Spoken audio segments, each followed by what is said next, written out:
और for each loop में आप एरेज को किस तरह वो कर सकते थे, ठीक है, उनको किस तरह ब्लॉक में शो कर सकते थे।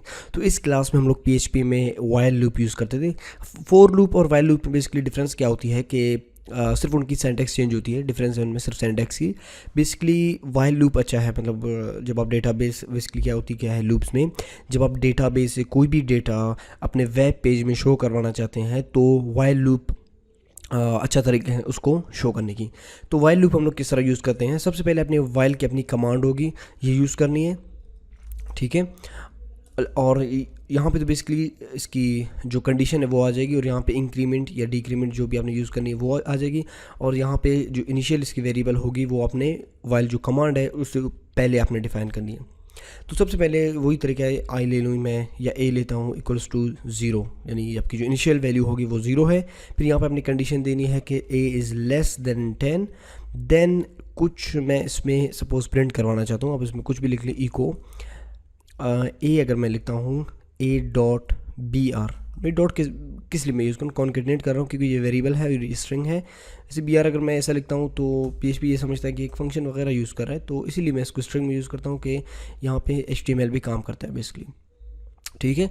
इसके बाद मैं क्या कहता हूँ कि ये जो ए है, ठीक है, ये ए को इंक्रीमेंट यानी ए में ए प्लस करते जाए जब तक ये लेस देन 10 नहीं होती।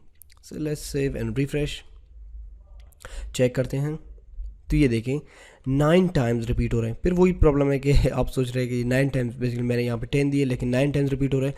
तो आपने कहा कि लेस देन, मतलब लेस देन आपने यूज़ किया, अगर इक्वल टू यूज़ करते हैं तो शायद ये 10 टाइम्स रिपीट हो, शायद विल कन्फर्म, ठीक है। अच्छा, तो मज़ीद इसमें भी आप जो हम लोग फॉर ईच लूप मखसूस एक एरे के लिए यूज़ करते थे कि एरे को आप किस तरह अपने प्रिंट करवानी है, लेकिन यहाँ पे अगर हम फॉर ईच लूप को अपने वाइल लूप के ज़रिए आप किस तरह एरे को प्रिंट करवा सकते। सपोज़ मैं वही एक वेरिएबल बनाता हूँ माई एरे के नाम से और उसमें कुछ चीज़ें स्टोर करता हूँ। लेट सपोज़ कुछ वैल्यूज़ इसमें स्टोर करता हूँ, कुछ भी आप कर सकते हैं। सपोज़ इस बार मैं करता हूँ डेल HP एसर और एक और वैल्यू सपोज एसएस के नाम से, ठीक है, एसएस। और इसके बाद यहाँ पे मैं फिर वाइल लूप यूज़ करूँ, वही, चलो इस बार आई इज इक्वल टू 0 करता हूँ और फिर कहता हूँ कि while I is less then, कितने वैल्यूज़ है मेरे पास, 4 है, चले मैं 4 करता हूँ।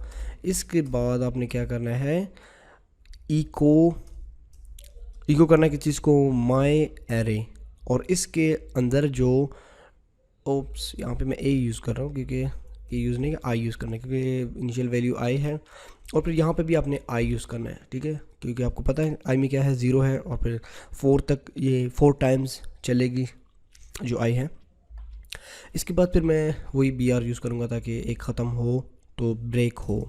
इसके बाद फिर मैं क्या यूज़ करता हूँ, वेरिएबल आई प्लस प्लस, यानी इसको इंक्रीमेंट कर लें, रिफ्रेश, ये देखिए Dell HP Compaq Acer Asus, तो ये शो हो रहे हैं। लेकिन यहाँ पे एक प्रॉब्लम है, अगर मैं यहाँ पे एक और कंपनी ऐड करता हूँ जैसा कि है कॉम्पैक्ट, ठीक है, रिफ्रेश, लेकिन यहाँ पे शो क्यों नहीं हो रहे, तो इसके लिए आपने फिर अपने कंडीशन में जाके इसको आपने 5 करना है, ठीक है, 5 रिफ्रेश, तब आ जाएगी। लेकिन इसके लिए अगर कोई सोल्यूशन आप देख ले कि कोई ऐसा तरीका, अगर आपको जावास्क्रिप्ट में याद हो, हम लोगों यूज़ करते थे डॉट लेंथ, तो यहाँ पे एक और चीज़ यूज़ करते हैं।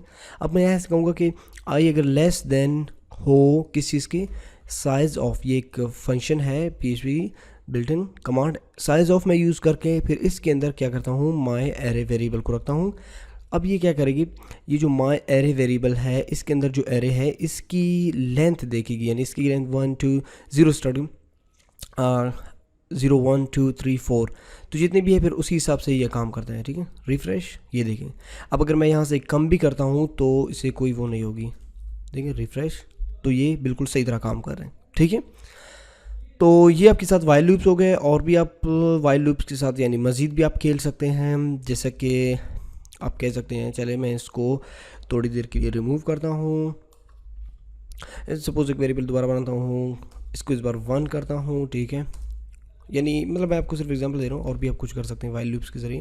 वाइल लूप्स का बेसिकली काम यही होता है कि आप जब इसको आप ज़्यादातर हम लोग यूज़ करते हैं कि जब डेटाबेस में यानी माइस्क्यूएल में, जो नेक्स्ट सेक्शन में हम लोग पढ़ लेंगे, माइस्क्यूएल में जो डेटाबेस पड़ी होगी उसको वेब पेज में हम लोग वाइल लूप के ज़रिए ही शो करवा लेते हैं। यानी तमाम एक डेटा की बात नहीं हो रही, 10-15 यानी 1000 जितने भी डेटा हो उसको आप यहाँ पे वाइल लूप के ज़रिए ही शो करवा सकते हैं। वैसे शो इको सी होगी, लेकिन वाइल लूप उस चीज़ को गेट करती है, लेकिन लूपिंग करती है।